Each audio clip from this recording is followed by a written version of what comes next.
વિદ્યાર્થી મિત્રો, હવે એક નવા અણુમાં સંકરણ જોઈએ. અણુ છે BeCl2.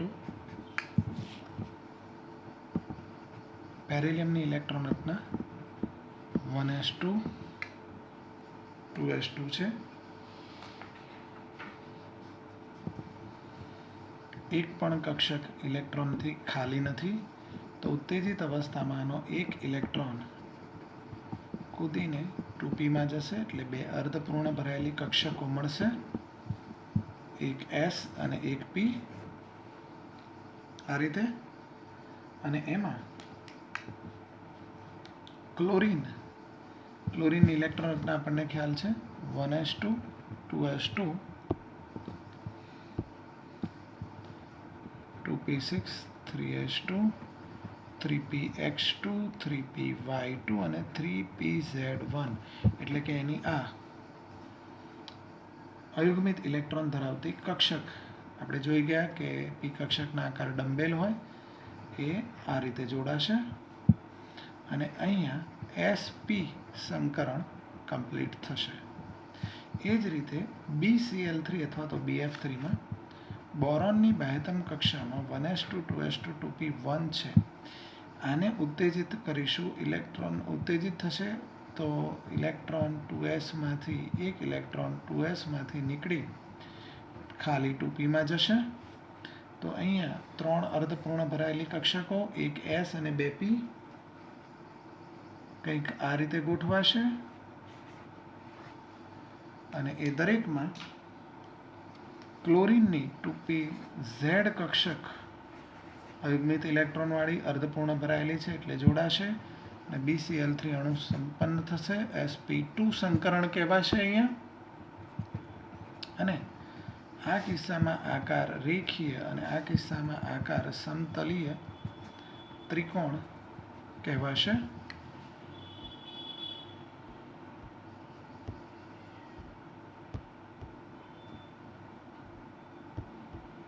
હવે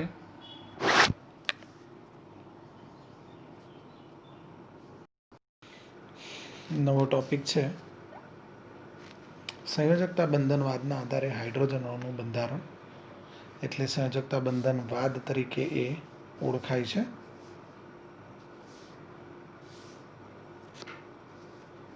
ઓગણીસો ને 27માં હિટલર અને લંડન નામના વૈજ્ઞાનિકોએ સંયોજકતા બંધનવાદ સૌપ્રથમ રજૂ કર્યો.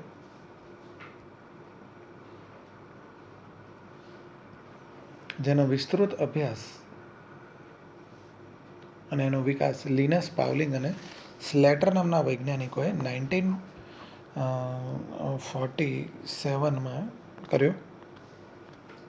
આ સિદ્ધાંત પ્રમાણે જ્યારે અર્ધપૂર્ણ ભરાયેલી કક્ષકો એકબીજાની નજીક આવે ત્યારે એકબીજા સાથે જોડાય છે અને સહસૂચક બંધ બનાવે છે. એ તો આપણને ખ્યાલ છે. એક પરમાણુની અર્ધપૂર્ણ ભરાયેલી કક્ષક જ્યારે બીજા પરમાણુની અર્ધપૂર્ણ ભરાયેલી કક્ષક સાથે સંમિશ્રિત થાય ત્યારે સંયોજાતા પરમાણુઓ તેમના સંયોજકતા ઇલેક્ટ્રોનની સહિયારી ભાગીદારીથી જ સહસંયોજક બંધ બનાવે છે. એ પણ આપણને ખ્યાલ છે. પણ જો બે પરમાણુઓ પૈકી કોઈ એક પરમાણુ પૂર્ણ ભરાયેલી કક્ષક ધરાવતો હોય અને બીજો પરમાણુ ખાલી કક્ષક ધરાવતો હોય તો વિશિષ્ટ પ્રકારનું સંમિશ્રણ થાય, જેને આપણે સવર્ગ સહસંયોજક બંધ તરીકે ઓળખીએ છીએ. એમાં એક જ પરમાણુ તરફથી સામેવાળા પરમાણુને બે ઇલેક્ટ્રોન ભાગીદારીમાં જાય. દાખલા તરીકે આપણે ઉદાહરણ જોયું હતું એમોનિયાનું. તો અહીંયા નાઇટ્રોજનની બાહ્યતમ કક્ષામાં વધારાના બે ઇલેક્ટ્રોન છે અને H+ પાસે એક પણ નથી. તો એવા કિસ્સામાં એક તરફી ભાગીદારી નાઇટ્રોજનથી હાઇડ્રોજન તરફ થશે અને આ પ્રકારનો બંધ સવર્ગ સહસંયોજક બંધ કહેવાશે. H2 અણુની વાત કરીએ. ધારો કે હાઇડ્રોજન અણુના બે પરમાણુઓ A અને B જે Na અને Nb કેન્દ્રો ધરાવે છે એમ માની લઈએ, તો Ha અને Hb એમ કેન્દ્રો ધરાવે છે એમ માની લઈએ. એ પરમાણુનું કેન્દ્ર Ha અને B પરમાણુના કેન્દ્રને આપણે HB કહી દઈએ છીએ. અને એમાં રહેલા ઇલેક્ટ્રોનને આપણે ઈ એ અને અહીંયા ઈ બી કહી દઈએ છીએ.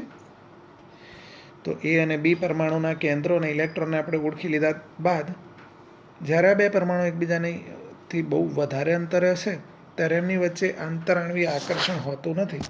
પણ જ્યારે એ એકબીજાની નજીક આવશે ત્યારે અહીંયા દર્શાવ્યા પ્રમાણેના આકર્ષણો જોવા મળશે. અહીંયા ઓલરેડી પહેલા પરમાણુના પ્રોટોન અને ઇલેક્ટ્રોન વચ્ચે જૂનું મૂળભૂત આકર્ષણ તો હોય જ. એ જ રીતે પહેલા પરમાણુ બીજા પરમાણુના પ્રોટોન અને ઇલેક્ટ્રોન વચ્ચે પણ જૂનું આકર્ષણ તો હોય જ. પણ જ્યારે આ નજીક આવે ત્યારે પહેલા પરમાણુનો ઇલેક્ટ્રોન અને બીજા પરમાણુના પ્રોટોન વચ્ચે નવું આકર્ષણ થશે. એ જ રીતે પહેલા પરમાણુનો પ્રોટોન અને બીજા પરમાણુના ઇલેક્ટ્રોન વચ્ચે પણ એક નવું આકર્ષણ થશે. સાથે સાથે આમાં એક અપાકર્ષણ પણ જોવા મળશે. પહેલા પરમાણુનો પ્રોટોન અને બીજા પરમાણુના પ્રોટોન વચ્ચે અપાકર્ષણ, એ જ રીતે પહેલા અને બીજા પરમાણુના ઇલેક્ટ્રોન વચ્ચે પણ અપાકર્ષણ જોવા મળશે. વિદ્યાર્થી મિત્રો, આકર્ષણ શું કરે? એકબીજાને નજીક લાવવાનો પ્રયત્ન કરે, અને અપાકર્ષણ શું કરે? દૂર ધકેલવાનો પ્રયત્ન કરે. એકબીજાથી દૂર ધકેલવાનો પ્રયત્ન કરે. તો પ્રયોગો પરથી એવું સાબિત થયું છે કે જનરલી અહીં આકર્ષણની માત્રા એ અપાકર્ષણની માત્રા કરતાં વધારે છે. એટલે અલ્ટિમેટલી બંને પરમાણુ એકબીજાની નજીક આવતા જાય, અને નજીક આવે એટલે એમની સ્થિતિ ઉર્જા ઘટતી જાય, કારણ કે ગતિ ઉર્જા વધતી જાય. બંને પરમાણુ એટલી હદ સુધી નજીક જઈ શકે જ્યારે આકર્ષણ બળો અને અપાકર્ષણ બળો એકબીજાને બેલેન્સ કરતા હોય. એવા વખતે પ્રણાલી ન્યૂનતમ ઉર્જા પ્રાપ્ત કરે, એટલે કે સ્ટેબિલિટી પ્રાપ્ત કરે. આ તબક્કે બંને હાઇડ્રોજન પરમાણુ એકબીજા સાથે જોડાઈને અમુક ચોક્કસ અંતર રાખી અને H2 અણુ બનાવે છે. એ ચોક્કસ અંતર કે જેને બંધ લંબાઈ ગણીએ છીએ એ હાઇડ્રોજનના કિસ્સામાં 74 પિકોમીટર છે.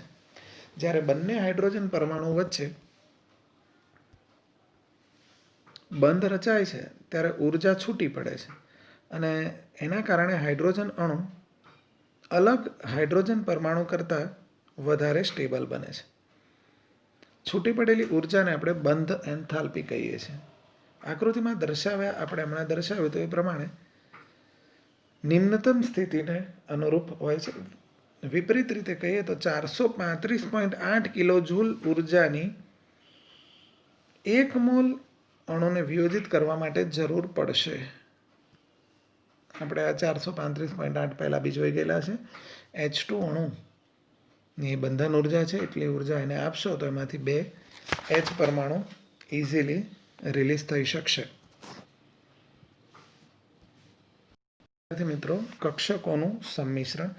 જ્યારે બે પરમાણુઓ એકબીજાની નજીક આવે ત્યારે એમની વચ્ચે પરમાણુય કક્ષકોનું સંમિશ્રણ થાય છે. આ સંમિશ્રણ ધન, ઋણ કે શૂન્ય હોઈ શકે.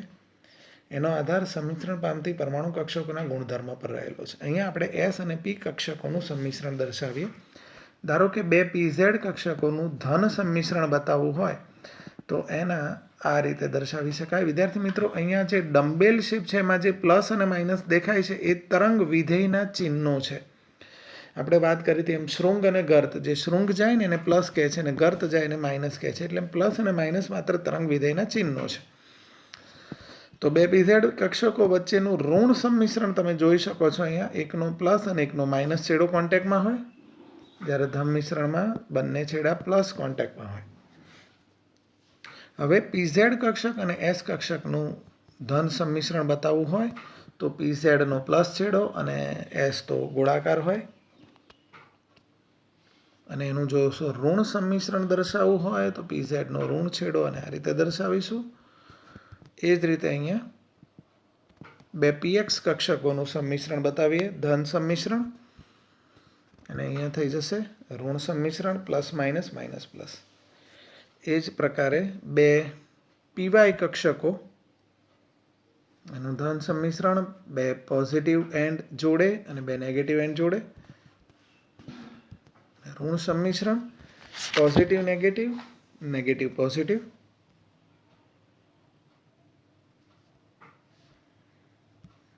એ જ રીતે જો શૂન્ય સંમિશ્રણ દર્શાવવું હોય, ધારો કે PX અને S વચ્ચેનું શૂન્ય સંમિશ્રણ, તો ડમ્બેલની બરાબર વચ્ચે S કક્ષકને જોડવાની અથવા તો શૂન્ય સંમિશ્રણમાં બે કક્ષકોને એકબીજા સાથે એટેચ નહીં કરવાની, દૂર રાખવાની.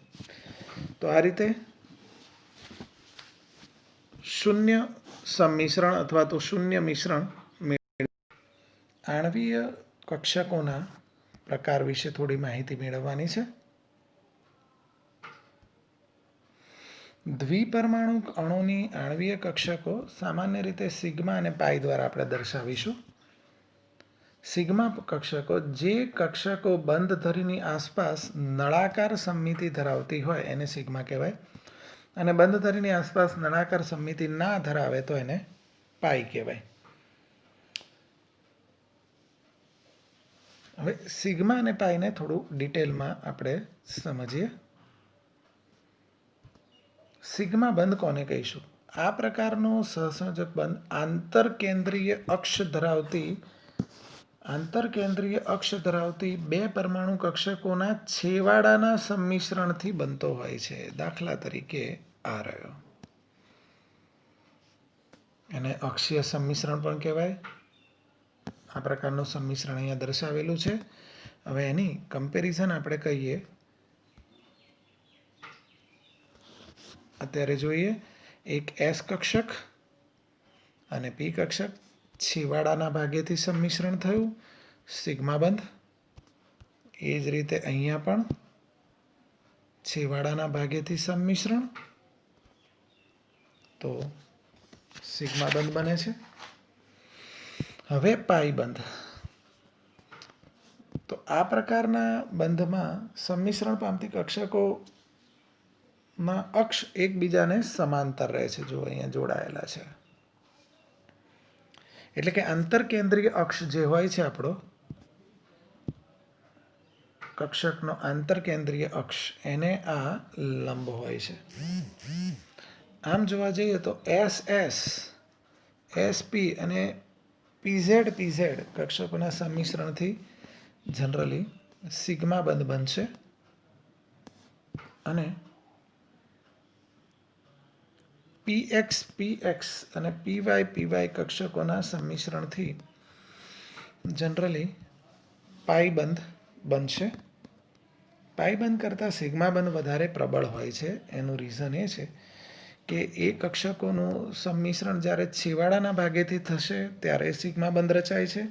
એ વધારે પ્રકારનું સંમિશ્રણ હોય છે. એમાં ઇલેક્ટ્રોન વાદળ બંને કેન્દ્રો તરફ પ્રબળ આકર્ષણ ધરાવે છે. જ્યારે પાઈ બંધમાં બંને પરમાણુય કક્ષકોનું સંમિશ્રણ એકબીજાને સમાંતર અને આંતરકેન્દ્રીય અક્ષને લંબ થાય છે, એટલે ત્યાં ઇલેક્ટ્રોનનું વાદળ પરમાણુ કેન્દ્ર તરફ પ્રમાણમાં ઓછું આકર્ષાયેલું હોય છે. એટલા માટે એમ કહીએ છીએ કે સિગ્મા બંધ એ પાઈ બંધ કરતાં હંમેશા વધારે પ્રબળ હોય છે. વિદ્યાર્થી મિત્રો, સંકરણ વિશેની થોડી માહિતી આપણે લેવાની છે. આપણે સંકરણ વિશેની વાત કરી ગયા. જ્યારે કોઈ એક જ પરમાણુની એક કરતાં વધારે કક્ષકો કે જેની ઉર્જા સમાન હોય અથવા તો ઉર્જાનો બહુ ઓછો તફાવત હોય, જેમ કે કાર્બનની ઉત્તેજિત અવસ્થામાં 1s2, 2s1, 2px1, 2py1 અને 2pz1, આ કક્ષકોની ઉર્જાનો તફાવત ઓછો છે, તો આવી કક્ષકો એકબીજા સાથે સંમિશ્રિત થાય, સમાન શક્તિ અને આકારવાળી નવી એટલી જ કક્ષકો બનાવે જેટલી જોડાઈ હોય. જેમ કે અહીંયા 1, 2, 3 અને 4 કક્ષકો જોડાઈ છે, તો નવી 4 બનશે જેનો શક્તિ આકાર સમાન હશે, અને એને કહીશું 1s અને 3p જોડાઈ હતી એટલે sp3 સંકૃત કક્ષકો.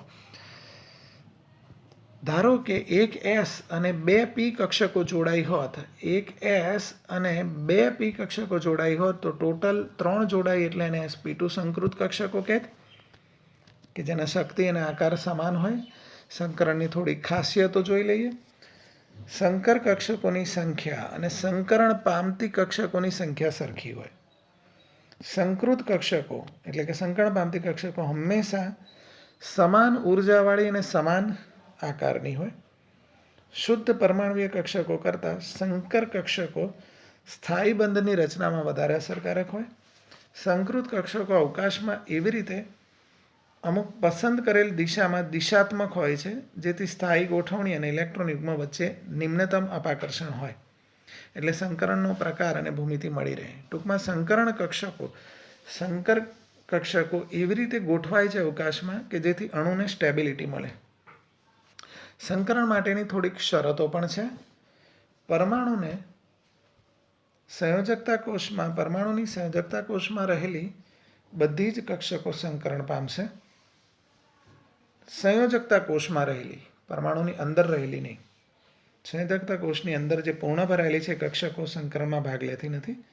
સંકરણ અનુભવતી કક્ષકો લગભગ સમાન ઉર્જાવાળી અથવા તો ઉર્જાના બહુ ઓછા તફાવતવાળી હોવી જોઈએ. સંકરણ અગાઉ ઇલેક્ટ્રોનની બઢતી અનિવાર્ય નથી.